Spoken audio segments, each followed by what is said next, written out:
ଦେଖନ୍ତୁ ଇଏ ଅତ୍ୟନ୍ତ ଆନନ୍ଦକର ବିଷୟ। ଆଜିର ଦିନ ଅବିସ୍ମରଣୀୟ ଦିନ ହେଇକି ରହିବ।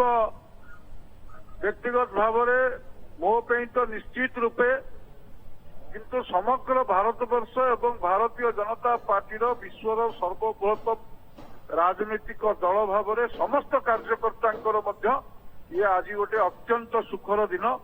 ଆଉ ଯୋଉଭଳି ଭାବରେ ସରକାର ଆଜି ଦେଇଛନ୍ତି ଭାରତ ରତ୍ନର ସମ୍ମାନିତ କରିଛନ୍ତି, ଇଏ ନିଶ୍ଚିତ ଯୋଉ ଭାରତ ମାତାର ଏକ ସୁପୁତ୍ରକୁ ଯିଏ ରାଷ୍ଟ୍ରବାଦୀ ବିଚାରଧାରାକୁ ଦୀର୍ଘ ଦିନ ଧରି ପ୍ରାୟତଃ ଦଶନ୍ଧି ଧରି ଯୋଉଭଳି ଭାବରେ ସ୍ୱାଧୀନତାର ପରବର୍ତ୍ତୀ ଅବସ୍ଥାରେ ରାଷ୍ଟ୍ରବାଦୀ ବିଚାରକୁ ଦେଶବାସୀଙ୍କ ପାଖରେ ପହଞ୍ଚେଇବା ପାଇଁ ଅବିରତ ଭାବରେ ଚେଷ୍ଟା କରିଛନ୍ତି।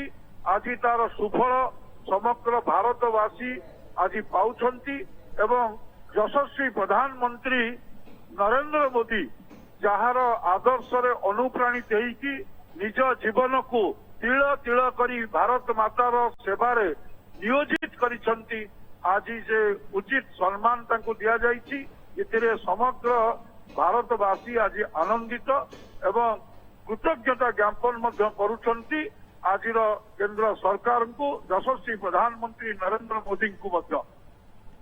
ନିଶ୍ଚିତ ଭାବରେ। ଏବଂ ସିଦ୍ଧ ମହାନ୍ତି କୁହାଯାଏ ଦ ଆର୍କିଟେକ୍ଟ ଅଫ୍ ହିନ୍ଦୁତ୍ୱ ପଲିଟିକ୍ସ ଏବଂ ଆରଏସଏସ୍ ର ପୋଷ୍ଟର ବୟ ଥିଲେ ଲାଲକୃଷ୍ଣ ଆଡଭାନୀ। ଏବଂ ଖାସ କରି ଯଦି ରାମ ମନ୍ଦିର ବା ରାମ ଜନ୍ମଭୂମି ଆନ୍ଦୋଳନ କଥା ଦେଖିବା, ଯୋଉ ରଥଯାତ୍ରା ସେ ବାହାର କରିଥିଲେ ଏବଂ ତାପରେ ଯୋଉଭଳି ଭାବରେ ଆନ୍ଦୋଳନ ଏକ ବଡ ରୂପ ଧାରଣ କରିଥିଲା ଏବଂ ତାପରେ 500 ବର୍ଷ ପରେ ରାମ ଜନ୍ମଭୂମି ଆନ୍ଦୋଳନ ଇଏ ସଫଳ ହେଲା ଏବଂ ରାମଲାଲା ପ୍ରତିଷ୍ଠା ହେଲେ ଏବଂ ତାପରେ ଇଏ ସମ୍ମାନ ଇଏ ସବୁଠୁ ବଡ କୃତଜ୍ଞତା କି ନାହିଁ ଆମ ଦେଶର ଲାଲକୃଷ୍ଣ ଆଡଭାନୀଙ୍କ ପାଇଁ।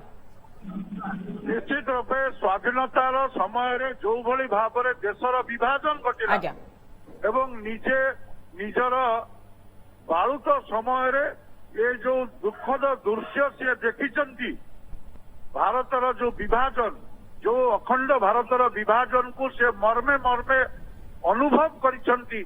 ସେ ଅନୁଭବ ନିଜର ବିଭାଜନ ପରେ ଏଠି ଭାରତବର୍ଷକୁ ଆସିବା ଏବଂ ନିଜକୁ ରାଷ୍ଟ୍ରୀୟ ସ୍ୱୟଂସେବକ ସଂଘର ଜଣେ ସ୍ୱୟଂସେବକ ଭାବରେ ନିଜକୁ ପ୍ରସ୍ତୁତ କରି ରାଷ୍ଟ୍ରବାଦୀ ବିଚାର ଏବଂ ସେବା ଏବଂ ସଂଗଠନ ଏ ସବୁକୁ ଆଦୃତ କରି ଯୋଉଭଳି ଭାବରେ ନିଶ୍ଚିତ ଭାବରେ ଅତୁଳନୀୟ ବ୍ୟକ୍ତିତ୍ୱ, ଅଦ୍ୱିତୀୟ ବ୍ୟକ୍ତିତ୍ୱ ରାଜନୀତିରେ ଏବଂ ସେଥିପାଇଁ ତାଙ୍କୁ ଦେଶର ସର୍ବୋଚ୍ଚ ବେସାମରିକ ସମ୍ମାନରେ ସମ୍ମାନିତ କରାଯିବ। ଧନ୍ୟବାଦ ଅଧିକ ଆଲୋଚନା ପାଇଁ ସିଦ୍ଧ ମହାନ୍ତି।